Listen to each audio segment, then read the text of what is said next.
with the prolonged periods of homelessness, it really is less of a urgent crisis and more of a structural reality at this point.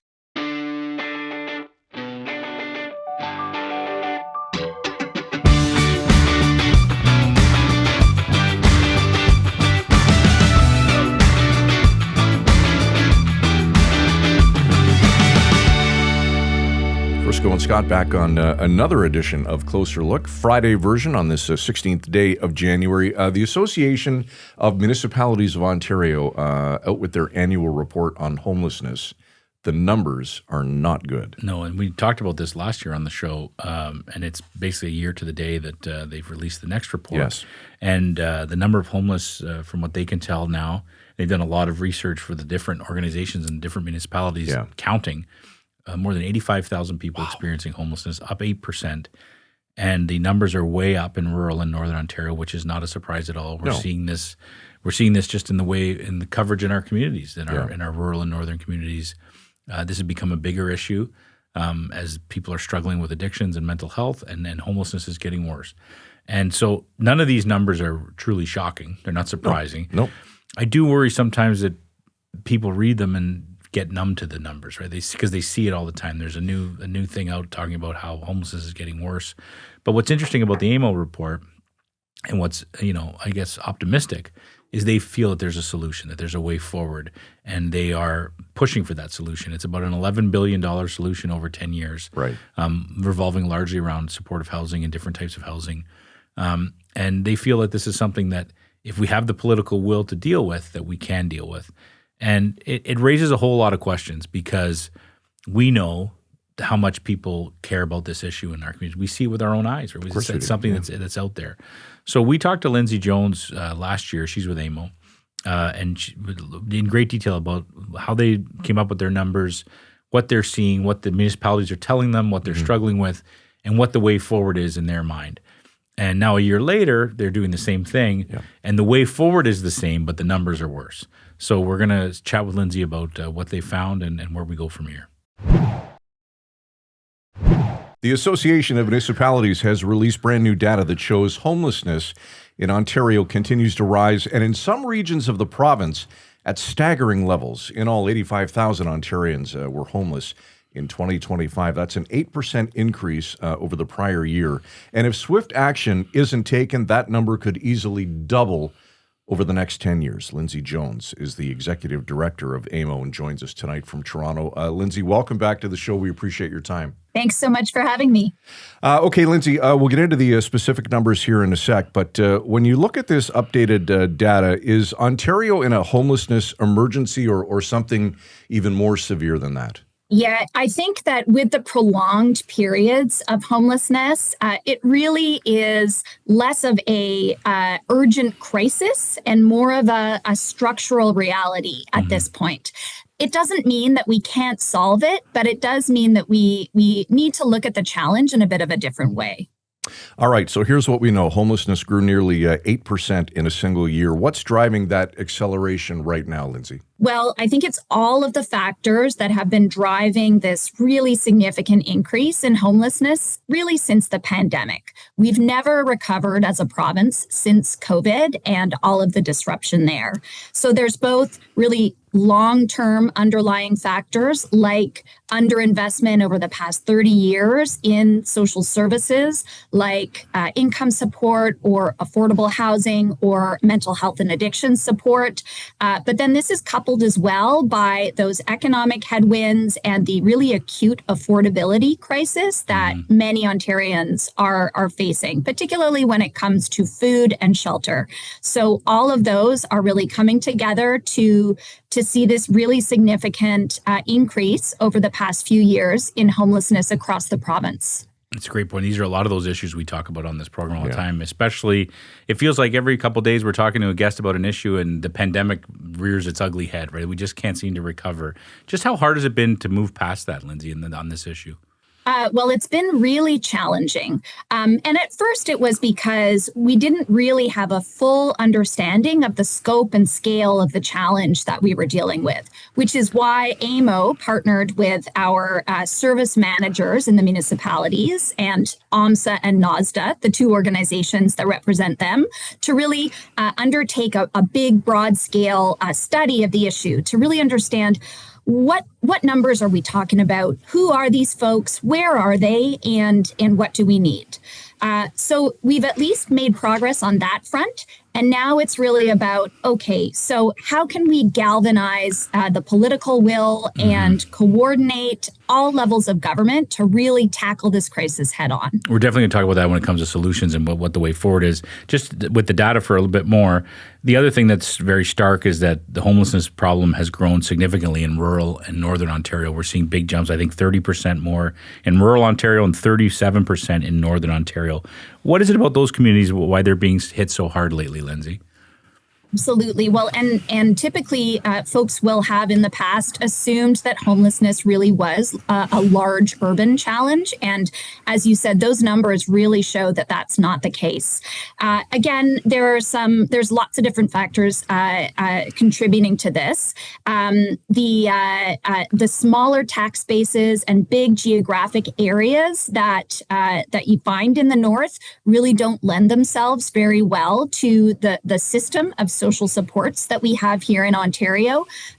Everywhere else in Canada, the provincial government is responsible for funding and managing things like social housing, funding all of the social services around homelessness. Here, it's the municipalities. So it's on this property tax base that is really not set up to be able to fund this.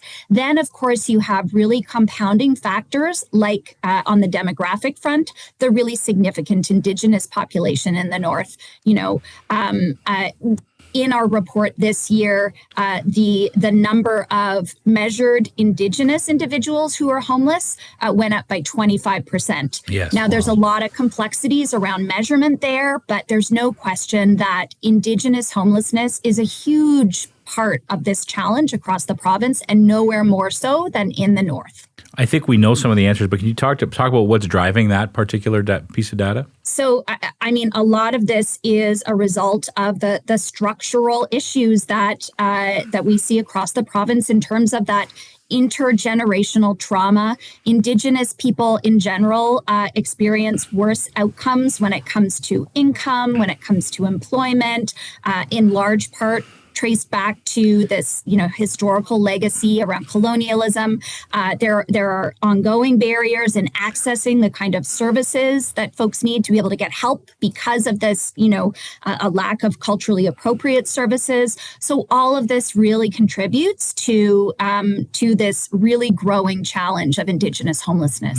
And going back to what you said earlier, we really do hear this refrain a lot from northern mayors, for example, just talking about how more and more of what would be a provincial jurisdiction is lumped onto them, that they have to deal with that. But we feel like we've been hearing this for a long time. I mean, Lindsay, people have been saying this for a while. Absolutely. It is definitely the case that municipalities have been saying it for a long time, and so have we at AMO. But it doesn't mean that it's been solved. We have seen some additional investments, both at the federal level and at the provincial level, when it comes to getting at things like homelessness, mental health, and addictions. But it really is a drop in the bucket. We need to be able to really kind of marshal all of our resources to tackle the problem head on, but then also to invest in the services and the systems that are more upstream, that are really kind of contributing to the problem to begin with. Lindsay, let's talk about encampments for a sec, because they've also continued to grow. Nearly 2,000 across the province last year, compared with about 1,400 in 2023, that according to your report. Most are small, typically involving fewer than 10 people or so per site. But can you speak to that data for us? Absolutely. So encampments are definitely a hard thing to manage, because they can be as big as, 150 tents or as small as one or two. We have seen the number of encampments that we've measured go up. And the other notable element is that those encampments are everywhere, almost in every single community where we are measuring homelessness. The good news is that many of the very large, complex encampments in some of the large urban centers like Toronto or Kingston have been dispersed, and there has been progress there, being able to move some of those individuals into housing, and a lot of municipalities have put a lot of resources into that.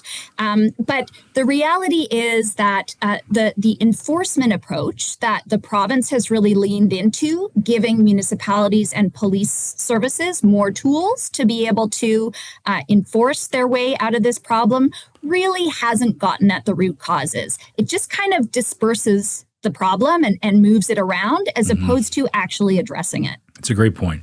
All right, let's talk about what really matters, which are solutions. Because I think, as you know, Lindsay, the average person who pays attention to this issue, reads news reports about this report, for example, almost feels like it's hopeless, right? Like it's just getting worse every year. They see it with their own eyes. It's upsetting to them. They want there to be a turnaround. They want us to be able to figure this out. What are some real solutions to this?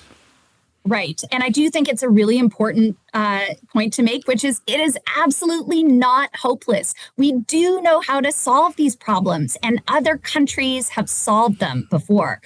What we really need to do is shift the investment from the kind of most expensive parts of the system, so the emergency response, homelessness shelters, and then all of the kind of responses on the health side of things, so emergency rooms, the justice system, policing. We need to take that investment and shift it into the development of permanent housing solutions. That's really what it's about. We need permanent housing solutions when it comes to affordable housing for folks who, just need a bit of a leg up in terms of that affordability gap. Then we need permanent solutions for those folks who are going to need support really for throughout their lives to be able to remain housed. So the supportive housing, the transitional housing, that's really where we need to focus in terms of our investments. And that's where the gap is right now. And I'm someone who pays attention to this issue, and I've heard that as well. We were in Sault Ste. Marie, where the headquarters of our company is. Local officials up here talk all the time about needing more supportive housing, that's the critical thing. But how do we actually do that? Does the province build it? Do they work with the cities? How does that actually happen? Let's say pick any random community. How do we get more supportive housing there? Well, money is a big part of the issue. And we are optimistic that investments like that's been made by the federal government in the Build Canada Homes is really going to start to get at this issue at scale. Now, they're working back from about 30 years of being out of the game. So it's going to take a little bit, but we need to make that investment over time. The other element that is really important is that those kind of new investments, particularly that the federal government is making, don't displace the investments that are already there. The national housing strategy that both the province and the federal government have contributed to over the past 10 to 15 years is due to expire in 2028. We are very concerned that there may be a decision not to continue the kind of funding that a lot of communities rely on right now to be able to give individuals in homeless shelters, for example, a portable housing benefit to be able to get them out of the shelter system, as well as to make those investments in the existing housing stock so that it doesn't kind of fall into disrepair. So it is maintaining our existing investments. It is really focusing at scale on creating supportive housing and community-based housing at scale. And there's lots of different models for that. You can flow funding through the service managers, but there's also co-op model, not-for-profit models like Habitat for Humanity. There are lots of different models out there. The challenge at this point has been scope and scale of funding. It's been a lack of coordination across all the players. And then, of course, a lack of operating funding from the provincial government when it comes to those services on the social services side of things that we need to be able to make this stick over the long term. Lindsay, we spoke with you a year ago. In fact, it was almost a year to the day that we sat down and had a similar conversation. And when we spoke last year at this time, you noted that this problem could be fixed for about $11 billion, which equates to less than 1% of the provincial budget, if there was political will to do so. These new numbers would indicate that the needle really isn't moving in that regard. Would you agree with that? That's correct. And I mean, credit where credit is due in terms of some of the investments that have been made, but it really is a question of sustained political will over the long term. And we haven't seen that. It's been a challenging time. There's been lots on the go and lots on people's radars and the top of the priority list when it comes to politics. Mm-hmm. Of course, when we spoke last year, Donald Trump was not the president yet. Mm-hmm. So that has really taken a lot of focus. But again, these are the problems that are in our communities. These are the people of Ontario. There is a real need to focus, and we can make progress. These are the kinds of things we can actually control. Mm-hmm. Are you getting any response when you do lobby the government and say this is $11 billion plan is the answer? How do they react to that? Well, I think there is a bit of sticker shock. But when we kind of talk about the fact that, this is over the long term, over 10 years, I think we are getting some traction. There is a lot more interest and openness to be able to talk about things. I think the challenge now is just all of the competing priorities and the need to really have Ontario and folks across Ontario continue to ask the government and tell the government that this should be a priority. Mm-hmm. If I think, I might be wrong, but I may have asked you last year when we chatted how optimistic you are that we'll look back 5 or 10 years from now and feel like we did do what needed to be done. How optimistic are you today that we'll make the right decisions on this? I remain optimistic, and in part because I get to talk to every day a lot of the folks in communities, in municipal government, municipal staff, folks who work in these systems that are just absolutely so committed and are not letting things go. So, and I do think that you see as well ongoing increase in investment from municipal governments in this area.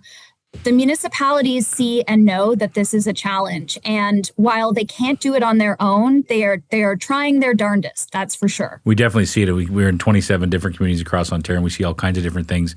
I don't want you to have to center somebody out, but is there a community in particular on the top of your mind that's just doing something well or different that maybe the rest of us can follow? Well, I think that the city of Waterloo and the region of Waterloo has really leaned into this. They have a long-term plan to end chronic homelessness. They've made incredible investments and have really unique partnerships with some of the local developers. That's definitely a community to watch. That's very interesting. I didn't realize that. Okay, that's great. Because the flip side to this, Lindsay, if we continue to do nothing and expect different results, we know what that is, the definition of that is. But the reality is, if we don't do anything, in 10 years' time, these numbers could double or equate to about 300,000 homelessness, and those numbers are scary. Absolutely. And I mean, with all of the economic headwinds that we're facing, that really would be a not unlikely scenario. Mm-hmm. So we absolutely have to do something. We're optimistic that some of these investments, again, at the federal level are going to make a difference. We need the province to step up, and we need to keep the foot on the gas. All right, good stuff. Lindsay, before we let you go, anything that we didn't cover about the report or any other pressing issue that you'd like to bring up? No, I think just a plug for our Rural Ontario Municipal Association conference that's happening in Toronto this week. Of course, this is where all of the municipal leaders from rural Ontario get together with provincial cabinet ministers, and they are going to do their part to push the provincial government on this particular issue. So maybe we'll see some progress in the near term. I was going to say maybe some fireworks. So they're all ready to go. They have the report in hand. They'll have lots to say, I assume. Absolutely. All right, good stuff. There's Lindsay Jones, the Executive Director of the Association of Municipalities of Ontario. As always, Lindsay, thanks for your time. Have a great weekend. Thanks, you too. You know, I get what Lindsay is saying in regards to the sticker price, the sticker shock of $11 billion. Mm-hmm. But when you think of the billions that have been wasted, yes, on frivolous, ridiculous things. Yes. And you could solve this issue. Yeah, that's what Write the check and be done with it. And they seem to have a pretty complex plan how to do that. Yeah. And I think for me, I understand that there's all kinds of competing interests at play. But I think all the experts and all the municipal officials have been telling us for years that the police are burdened by this issue, and the paramedic services are burdened by this issue, the hospitals are burdened by this issue. So all the things that we fund heavily are overwhelmed with this issue because we're not looking at it through a different lens and trying to find a different approach to it. And my thinking would be, if you're spending that money anyway on the paramedics who are responding to these calls, the police who are spending more and more of their time dealing with this kind of calls, let's figure out a different way. I think it's a no-brainer to me. And it's also, there's no way this isn't one of the biggest issues that people in every community are concerned about. Yeah. There is a population of people struggling with homelessness, struggling with addiction in every community of Ontario. Yes. Some worse than others. They see with their own eyes. So it's not like it's a difficult issue to get behind when it comes to political will, because it's not a behind the scenes issue. It's right in front of everybody's face. Yes, absolutely. Let's fix this. Then we can build a dumb tunnel. Really? You said it. I mean, Jesus. All right. Well, how much was the tunnel? They don't have a price tag. They don't have a price tag, but were they not talking hundreds of billions? I don't. The government has said nothing. No, but we've talked about it on this program. Well, and that's a great point, right? I mean, that's an example of like, okay, there's one thing that we know is a big problem and what we can solve it with this much money. Yes. And then there's another problem that we think we might not even solve if we do it, and we don't know how much it's going to cost, but we're going to do it over my dead body. So I mean, there's a lot of things to take into consideration. Yeah. There's no way that this isn't one of the biggest. We know it from our own polling that we do on our village media sites, and most of our communities. This is the top 3 issue that is concerning people, especially in Northern Ontario. That's the other the thing that's not a shock at all. The fact that this is becoming worse in the north and the numbers are growing. We're seeing it. We see it. And our communities tell us that in their letters to the editor, in the polling responses that they give to what's worrying them, to the community conversations we've been having in some of our communities. Yep. These are the issues that people are concerned about. So, and they're not municipal issues.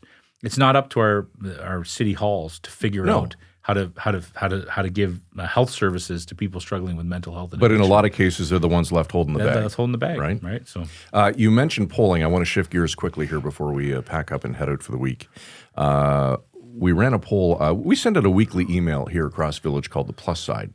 There's a poll on it that just came out today, and we've talked about this. Should the Ford government sell the U.S. booze, which is currently being stored due to the tariff situation, with a portion of the proceeds going to help charities across the province? 86% are in favor of it. Oh, really? When did this poll go up today? It went out today. Yeah. Wow. And how many? You get a lot of people voting? At last check, it was over 600 people. So it's a significant number. That's a good number. Yeah. 86%. Well, they're not going to do it, apparently, as we've talked about. There you go. Maybe we just keep lobbying for it. Yeah, people would think it's for selfish reasons. Seems they're not going to do a lot of things. But I digress. All right, closer look at villagemedia.ca. That's our email address. And, of course, closerlookpodcast.ca is where you can sign up. Thanks for your time this week. It's been a good one. We look forward to next week. For Derek Turner, executive producer of this program, Michael Friscolanti, our editor-in-chief here at Village Media, I'm Scott Sexsmith. Thanks for your time this week. We appreciate it. We'll see you Monday night at 7. Got a great show Monday, by the way. Have a great weekend. Frisco and Scott's Wardrobe provided in part by Moores, Sault Ste. Marie.